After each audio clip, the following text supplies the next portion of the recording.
What's up everybody, this is Enrique from Milwaukee Screen Printing, hashtag t-shirt booming, and I'm going to show you how to take a graphic and put it on a t-shirt.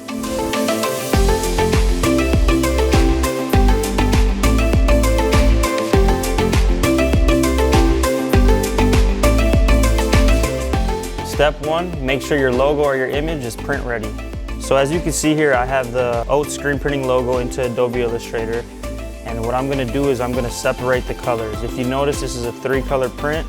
This has white, red, and this brownish color, this cream color. All right, so the image is now expanded. I was thinking about printing this white area, but I think we're going to remove that and just turn it into a 2-color. So now as you can see, we have red and we have this brownish cream color inside the logo. So right now I'm gonna put it back onto the artboard. I'll create another artboard, and then the next step is to separate the color and put one color on one artboard and the other color on the other artboard.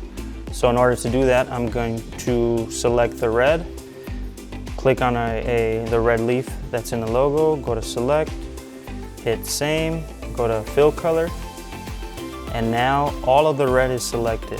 So what I can do is copy that, erase it, and then bring it over here and paste it in.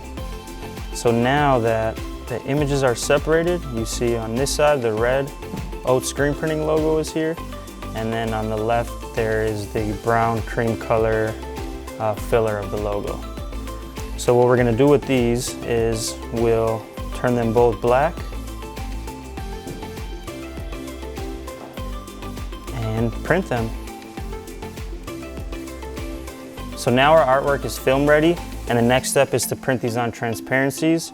So before I even start, I usually have my artboard set up to 13 by 19 inches, because that's how big my transparency sheets are. So I want my logo to be about 8 inches wide. And as you can see on the ruler, they're 8 inches. But you can make your images however big you want.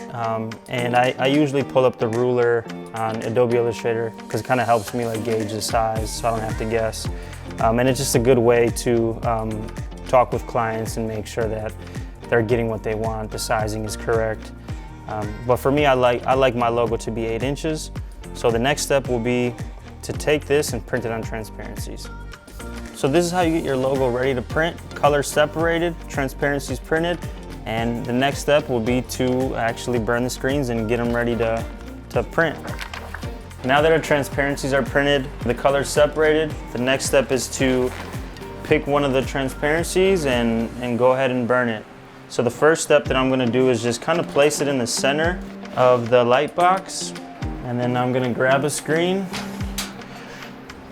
place it in this spot right here, and then cover it with a black sheet. So I'll turn the light box on and let it burn for 5 minutes and 40 seconds. You know, everybody's light box is different. This is what works for me with the emulsion that I use.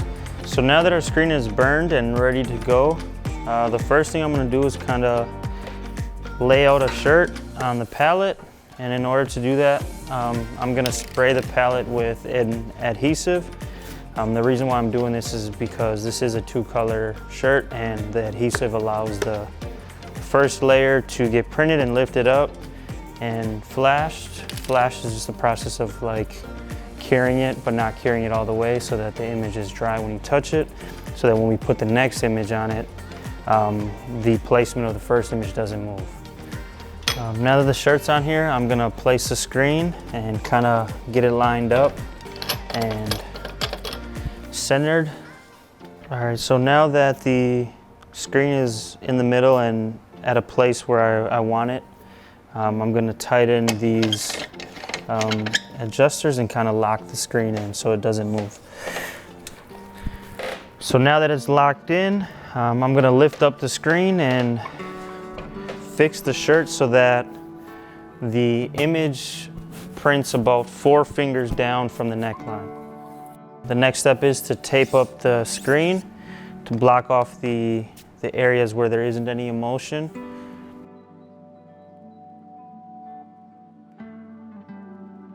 So now that the ink is on the screen's lined up, it's placed where we want it to place. Next step is to grab your squeegee. The way I like to teach people on how to do this is I pretend like this is a butter knife, your ink is the peanut butter, and the t-shirt is the bread. And the next thing you need to do is make a peanut butter and jelly sandwich. So first thing, you put the peanut butter on the bread, and then you kind of like smear it through the bread. So you put the ink on the screen and allow it to pass through the image, kind of at like not at like a 90-degree angle, but whatever angle this is, you do it at.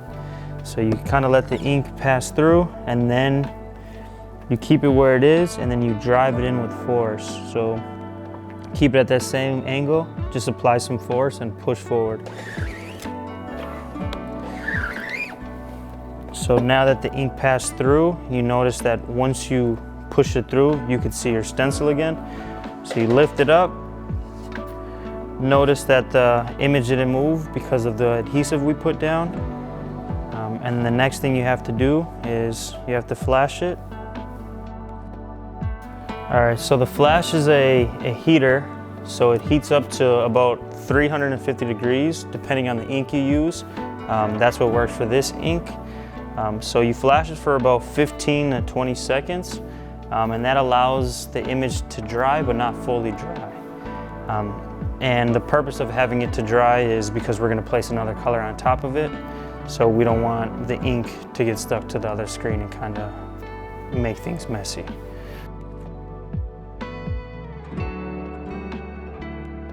All right, so the next step is to grab a screen that is dried and it's ready to be burned, and place it into this area without moving your transparency. So I did a pretty good job at placing it without moving the transparency. And then I'll go from the bottom and kind of push the tape up so that it sticks to the screen. All right, now that it's on the screen, the next step is to go and burn it. All right, so now that the next screen is burned and dried and ready to print, I kind of do the same thing I did with the first one, but instead of lining it up with the t-shirt, I have to line the image up with the image that's already printed. So the first color we printed, we flashed to dry it.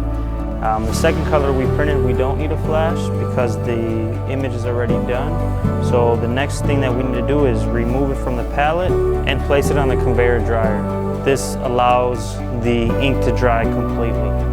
So the flash just cures it so that it's dry to the touch. The conveyor dryer will dry it in its entirety. And that's how you get your digital artwork screen printed on a t-shirt. So tap in for more episodes on how to screen print, and follow us on Instagram at oats_screenprinting or at our website at onlyatshirt.com.